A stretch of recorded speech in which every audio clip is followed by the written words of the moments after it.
Today we're going to talk about some problems on the Samsung series, the RP21s. There's quite a few that have the freezer compartments on the bottom, and we had many refrigerators over the years, but I find that when you open these up, the cold air stays in them better. There's more room inside of them, and they're good units. Samsung, we have a lot of Samsung products. This one here and some of the other series may be bothered by a problem where you have no cold.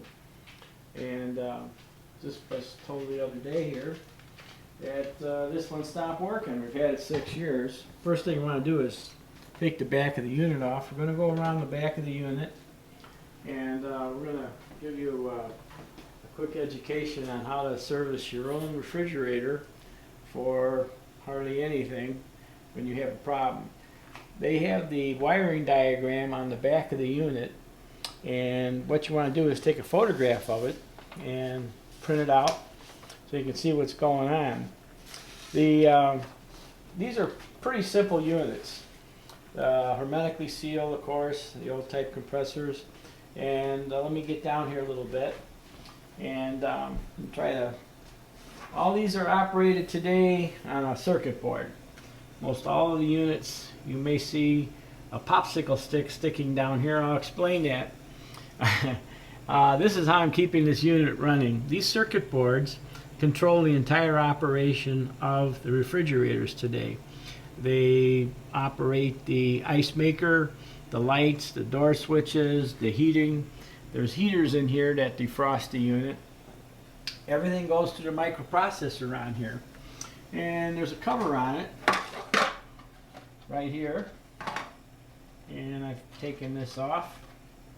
It slides right over here in this compartment right over here. This is your ice maker solenoid valve, and back down in here is your condenser cooler. It used to be up here on the entire back of the refrigerators years ago, this wire mesh, but now it's down here.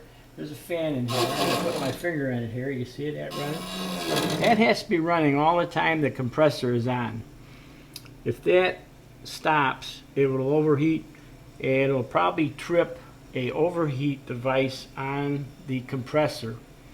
The easiest thing to look for when this unit, make sure this is running. Take your back off once a year also, and clean all this with a vacuum cleaner if you don't.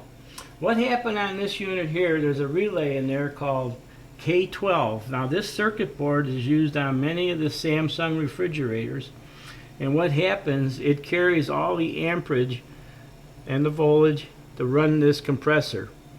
If this thing pits up, there are little points in there, it will not turn the compressor on. So you call the service man, and he comes out for probably $100 and sells the board for maybe $200. And this board is replaceable, as you can see, by plugs. And the board sells for about $50. So you can get your refrigerator going for about $50. I've taken a Dremel, a simple Dremel tool here. I'll show you here. I'll turn it on, and you can probably hear it running. And what I did was just cut the top of the relay off. This is just an emergency here to keep you going. And whittled a little popsicle stick and stuck it down into the points down there.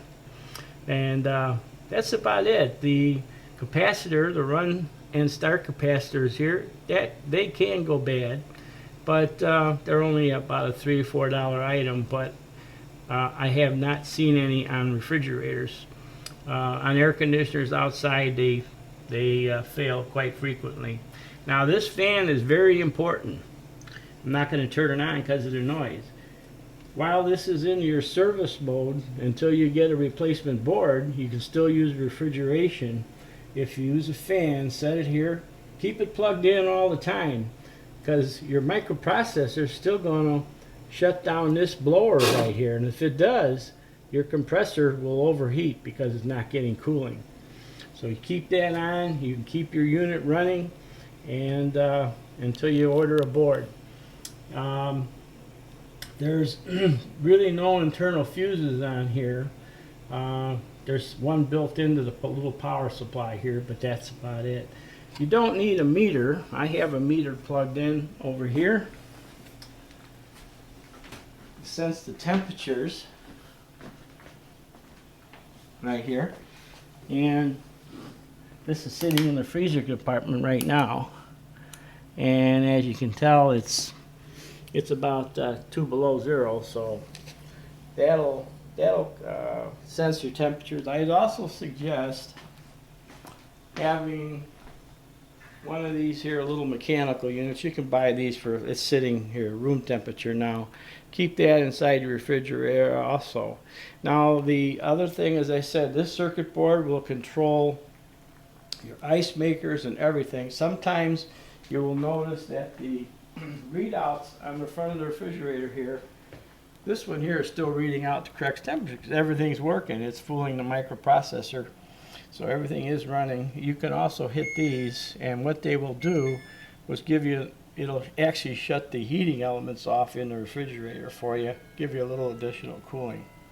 So that's a little quick class on how to keep your Samsung running.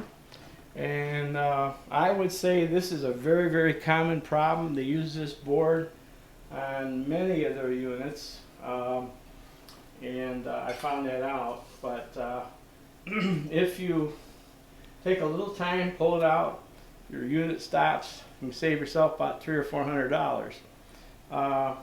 Compressor failure is pretty rare on refrigerators. They'll last for 10, 15 years, and but mostly it's just like here, and people get discouraged and buy another refrigerator when we really don't have to. So look for my next video. I'm going to show how to replace the board and put the unit back together and slide it back against the wall. And thank you for listening.